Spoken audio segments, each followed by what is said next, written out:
Lo que nosotros vamos a estar estudiando esta mañana es uno de esos capítulos de la Biblia que creo que son bien difíciles de predicar.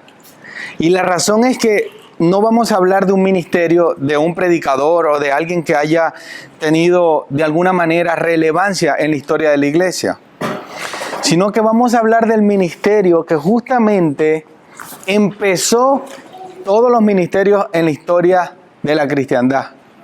Estamos hablando del ministerio que cambió el mundo y cambió la forma de ver la religión.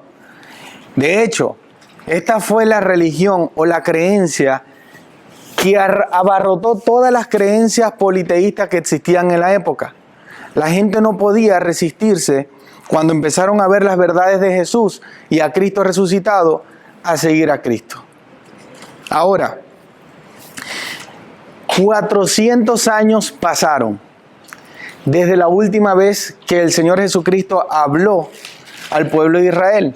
Nosotros conocemos la historia y sabemos que todo el Antiguo Testamento está repleto de profetas que año tras año el Señor levantaba para que guiara al pueblo de Israel. Y era muy fácil seguir al Señor viendo cómo un profeta se levantaba y tenían poder y hacían milagros. Moisés, a través de lo que el Señor hizo a través de él, trajo las plagas. Todos conocemos las plagas de Egipto.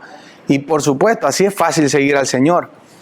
Sin embargo, es bien difícil que el Señor guarde silencio y pasen 400 años antes de Cristo sin que ningún profeta sea levantado.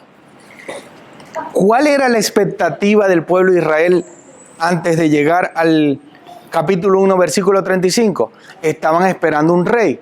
Estaban esperando que llegase el rey que había sido prometido desde la antigüedad. Ya Isaías lo había dicho, ya Jeremías lo había profetizado, pero no había llegado el rey. Y en este momento, fíjense este contexto maravilloso, y es que llega el Mesías no como un rey, sino que llega como un siervo, como un hombre andante, caminante entre la gente. Y es impresionante que a pesar de que este rey no estaba cumpliendo las expectativas, la gente terminó creyendo en él y se convirtió en el rey de Israel. Y por eso en este versículo vamos a ver, en estos versículos que vamos a estudiar, cómo los primeros discípulos pusieron su fe en Jesús. Cómo fue que Jesús convenció de pecado a los primeros discípulos.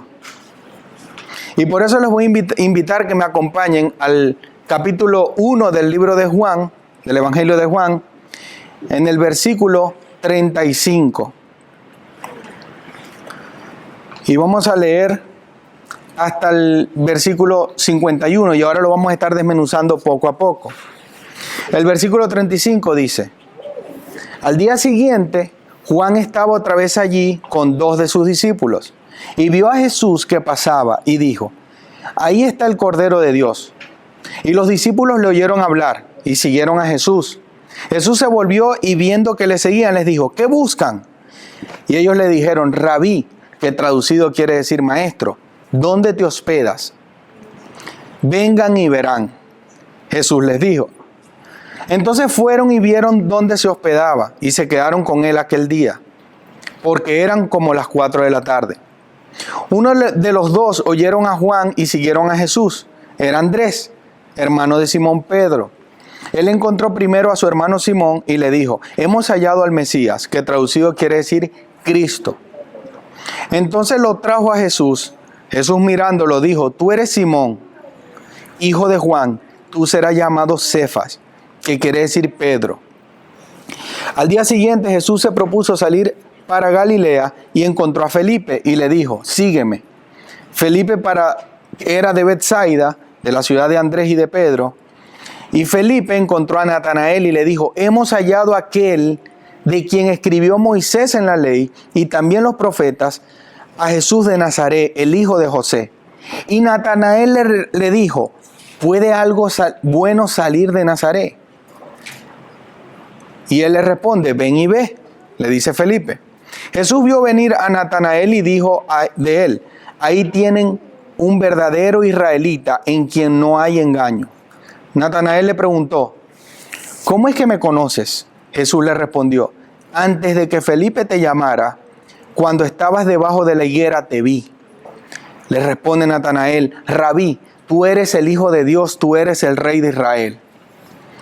Versículo 50, Jesús le contestó, ¿por qué te dije que te vi debajo de la higuera crees? Cosas mayores que estas verás. También le dijo, en verdad les digo, que verán el cielo abierto y a los ángeles de Dios subiendo y bajando sobre el Hijo del Hombre. Vamos a orar. Señor, gracias por este día, gracias por este hermoso evangelio que tú nos permites estudiar, analizar. Ayúdanos, Señor, a que nosotros, siendo imperfectos, podamos predicar tu evangelio fielmente, que la palabra sea expuesta a pesar de mis imperfecciones. Esta palabra perfecta, inerrante, infalible, sea expuesta y pueda redarguirnos y cambiar nuestra forma de pensar a la altura de pensar como tú quieres que nosotros pensemos. Gracias, Señor, y te amamos, Señor, y te bendecimos, te damos toda la gloria en el nombre de Jesús. Amén y amén. Hermano, cuando nosotros llegamos a este capítulo, hay algo que tenemos que destacar. Y es que justamente antes de empezar el versículo 35, hubieron una seguidilla de eventos. El primer evento que vemos es que Juan está predicando el evangelio y llegan unos fariseos que eran los que estaban encargados de la iglesia de ese momento. Y cuando estos fariseos llegaron a que Juan, que lo ve, que está predicando el evangelio, que está bautizando gente, le dice, ¿eres tú el Cristo? Y viene este Juan, que era un hombre que físicamente parecía un hombre que estaba loco, mal vestido, con cosas de cuero, de camello, estaba bien vestido como si fuese un moribundo. Le negó y dijo, no, yo no soy el Cristo. Pero como tenía una manera de predicar el evangelio con esa autoridad, los fariseos, que eran los sacerdotes del momento, pensaban que era el Cristo. Y él negó. Pero fíjense las palabras que dice Juan. Dice, yo soy la voz que clama en el desierto, enderecen el camino del Señor. Eso pasó el primer día y vamos a ver 3 días consecutivos.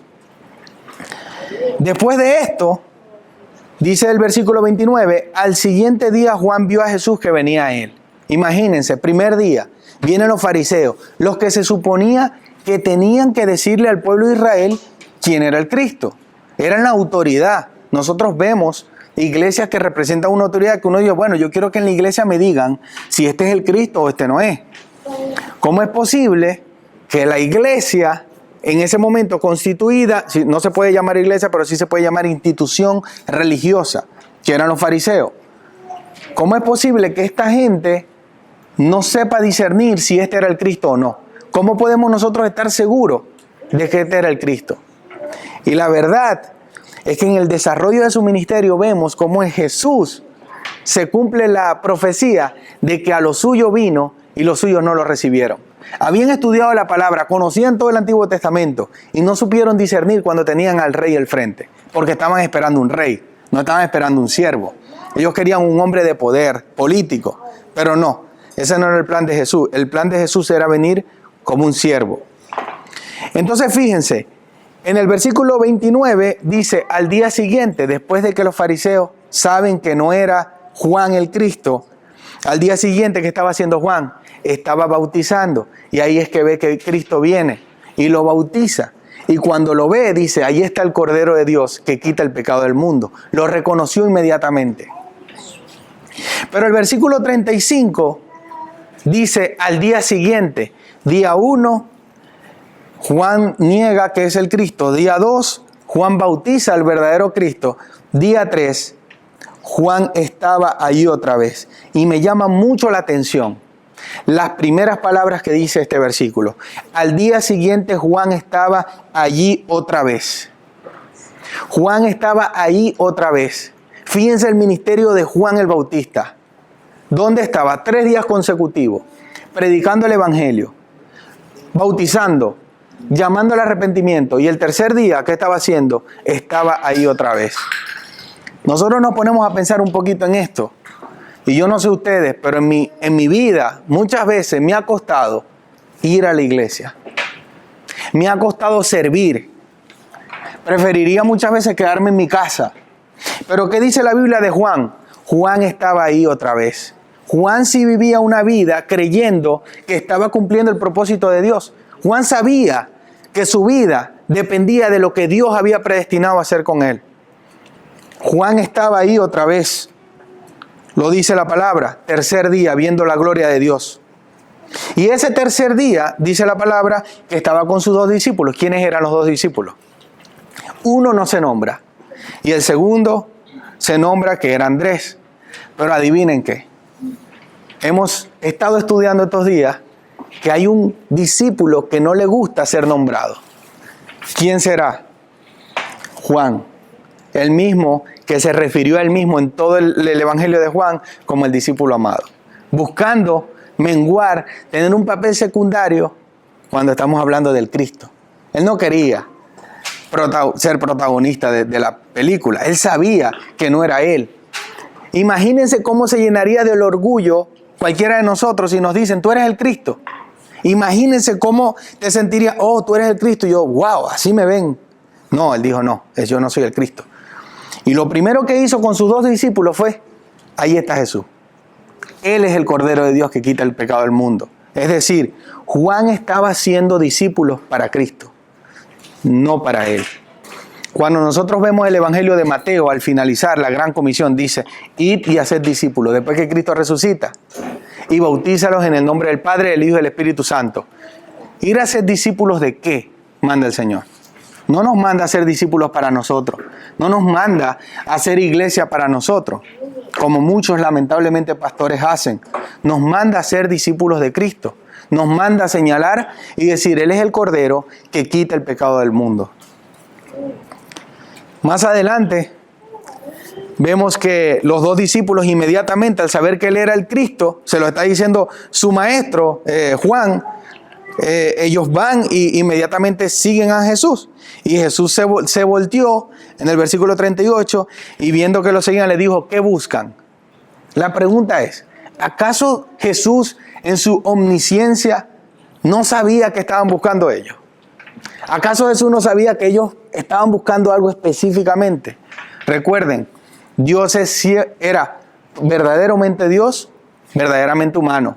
Compartía las 2 naturalezas, no se podían separar. Él tenía esa omnisciencia, Él sabía lo que esos 2 discípulos buscaban.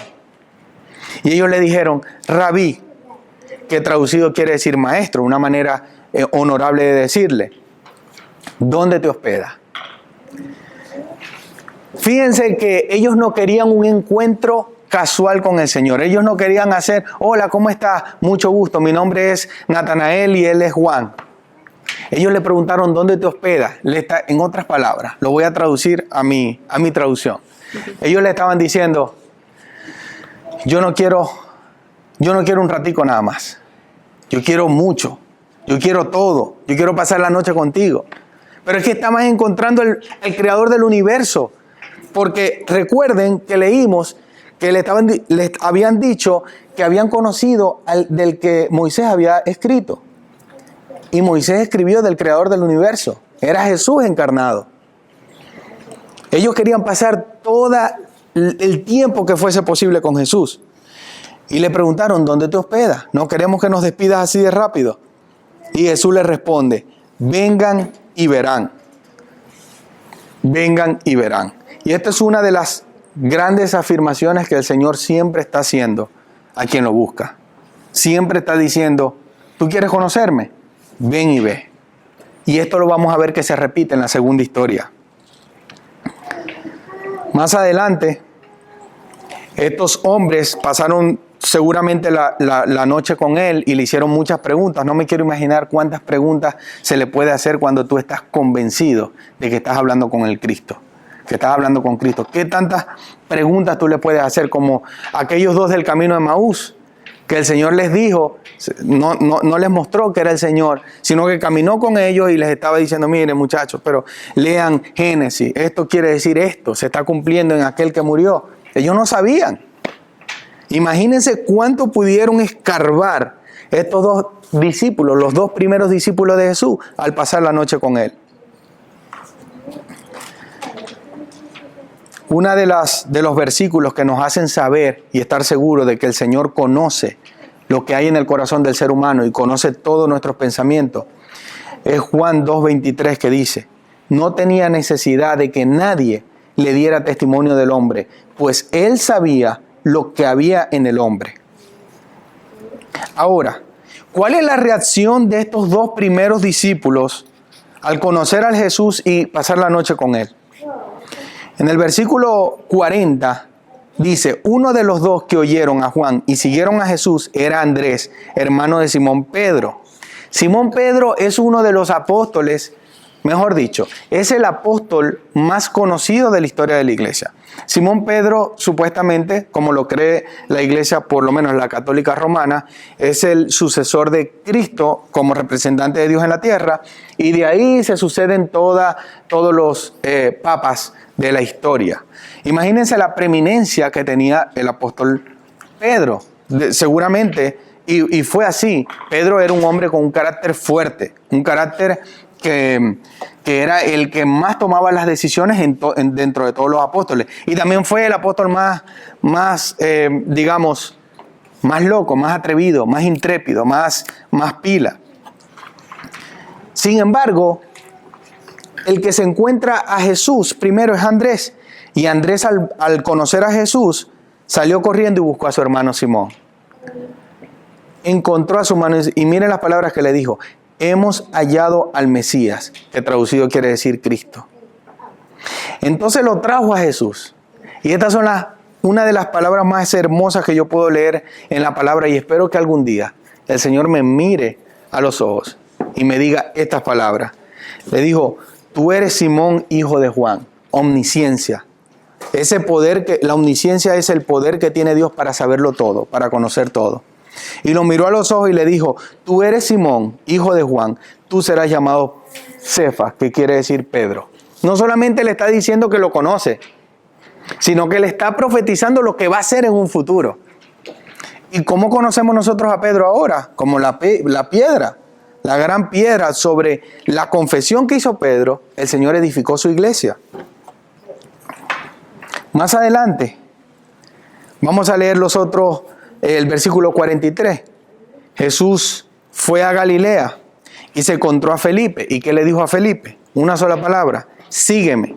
Felipe era de Betsaida, de una ciudad donde era también Andrés y Pedro, los primeros dos discípulos que ya habían conocido al Señor. Y Felipe, cuando encontró a Natanael, encontró a otro discípulo y le dijo: hemos hallado a aquel de quien escribió Moisés en la ley y también a los profetas, a Jesús de Nazaret, hijo de José. Miren lo que le respondió Natanael. Yo creo que el carácter de Natanael era un carácter de una persona bien áspera. De nuestro país, Venezuela, pudiéramos decir que pudo haber sido un maracucho odioso. Ese maracucho que no tiene filtro, que es capaz de decirte lo que sea y que muchas veces te lo dice en juego. Miren lo que le dice Natanael, le responde cuando le habían dicho que encontraron al Cristo: ¿puede salir algo bueno de Nazaret? Y él le responde, fíjense las palabras: ven y ve. Miren la seguridad que tenía Felipe, que le dijo: ven y ve. ¿No puede salir nada bueno de Nazaret? Bueno, ven y ve. Utiliza las mismas palabras que Jesús les dijo a los otros discípulos en el verso anterior. Ven para que veas. Entonces, cuando Jesús vio salir a Natanael, que viene caminando hacia él, miren lo que dice Jesús de él: ahí tienen un verdadero israelita en el que no hay engaño. Le está diciendo, ahí tienen un verdadero israelita honesto, firme. Ese es de verdad, de los verdaderos. En él no hay engaño.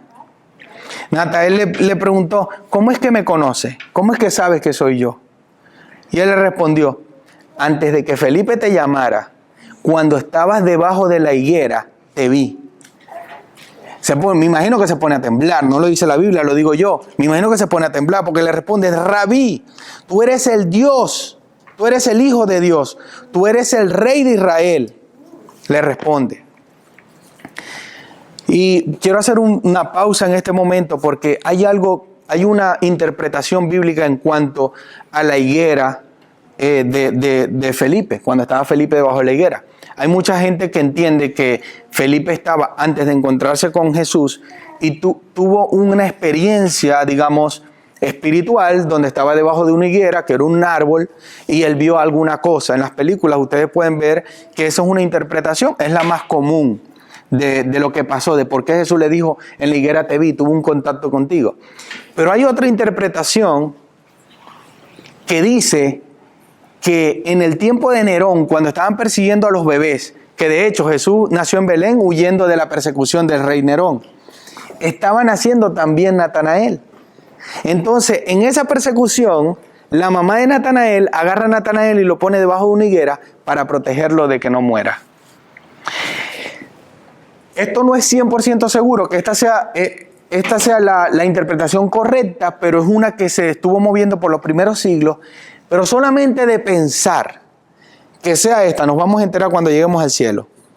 Solamente de pensar de que esta sea, el Señor le está diciendo, desde que eras un bebecito, ya yo te veía, ya yo te vi. Y eso solamente, lo que sí es cierto, es que solamente eso lo podía saber Natanael. Y le dice, antes de que Felipe te llamara, cuando estabas debajo de la higuera, te vi. Más adelante en el versículo 50, Jesús le contestó, porque te dije que te vi debajo de la higuera, ¿crees? Cosas mayores que estas verás. También le dijo, en verdad les digo, que verán el cielo abierto y a los ángeles de Dios subiendo y bajando sobre el Hijo del Hombre. Y esto no se entiende mucho, porque no vemos en la historia de la Biblia que hubieron ángeles bajando y subiendo por escaleras. Pero cuando lo conectamos en la historia, recordamos una historia en tiempos de Jacob, donde Jacob tuvo un sueño, que en su sueño vio ángeles subiendo y bajando. Y el significado que Jesús le estaba diciendo en este momento era, yo soy esa escalera que conduce al sueño, que conduce al cielo. Y por eso nosotros cuando oramos, decimos, Señor, por medio de tu Hijo amado, nos dirigimos a ti, que es el Padre. Y esa es la función que tiene la Trinidad. Nosotros con el Espíritu Santo, que lo tenemos dentro, oramos a Cristo para que lleguemos al Padre. Entonces la escalera es Jesucristo. Y eso es lo que no había entendido Natanael. Y aquí se le dio no solamente cumplimiento, sino interpretación al Antiguo Testamento. Esta es la higuera. Ahora, hermanos, después de comprender este texto que está cargado de teología, muy cargado de teología. El Evangelio de Juan es un evangelio que está muy cargado de mucha teología bíblica. Nosotros podemos ver cómo Jesús atrapa a los primeros discípulos. Y ese atrapar a los primeros discípulos, ese atraer a los primeros discípulos era la manera en que Jesús convencía de pecado. Recuerden que en ese momento los discípulos pensaban, o los que creían en el cristianismo, digamos, en el judaísmo en ese momento, ellos creían que podían ser salvos según sus obras. De hecho, en ese momento se conocía el Antiguo Testamento y todas las normas que tenían que llevar a cabo. Pero en este punto, el Señor Jesucristo les estaba mostrando que eran pecadores y que había un solo camino para llegar a Él, que era por medio de Él, para llegar al Padre. Entonces aquí tenemos la primera vez que el Señor Jesucristo empieza a traer a los que son suyos y los hace parte de la iglesia. Este ministerio no paró ahí. El Evangelio de Dios sigue creciendo alma por alma. En este momento de la historia estamos viviendo la etapa donde más personas están recibiendo a Cristo en su corazón. Es el momento histórico donde más cristianos hay en el mundo y más gente estadísticamente se está acercando a los pies de Dios. Hermanos, quisiera hacer algunas aplicaciones. Primeramente para los hermanos que servimos en esta iglesia, que estamos plantando esta iglesia. El trabajo en la obra del Señor no es en vano. Nosotros tenemos que ser como Juan. Nosotros tenemos que estar ahí otra vez. Nosotros tenemos que servir a Dios porque el propósito de nosotros en esta tierra es servirle. No hay otra cosa que podamos hacer fuera de eso. Debemos estar constantes en el servicio al Señor. Siempre señalando a Cristo, no a nosotros. No queremos que la gente nos siga. Nosotros queremos que la gente siga a Cristo y se salve. Es importante que nosotros oigamos su palabra, no palabras de falsos maestros, ni palabras erróneas, ni doctrinas erróneas. Tenemos que escuchar las palabras de Cristo que están escritas en este libro. Aunque la Biblia tiene muchas palabras que son escritas en rojo, la verdad es que la palabra de Dios es toda. No es solamente lo que está escrito aquí en rojo. La Biblia dice en Timoteo que toda palabra es inspirada por Dios y útil para instruir, para que el hombre de Dios sea perfecto. O sea, cada palabra, cada letra que está aquí es palabra de Dios. Y si la tenemos en nuestra casa, tenemos que oírla. Alguien decía, ¿quieres escuchar la voz de Dios? Bueno, lee la Biblia en voz alta. Esa es la manera. Para los que todavía no conocen a Cristo, les voy a decir las mismas palabras que dijo el Señor Jesucristo. Vengan y verán. Vengan y verán.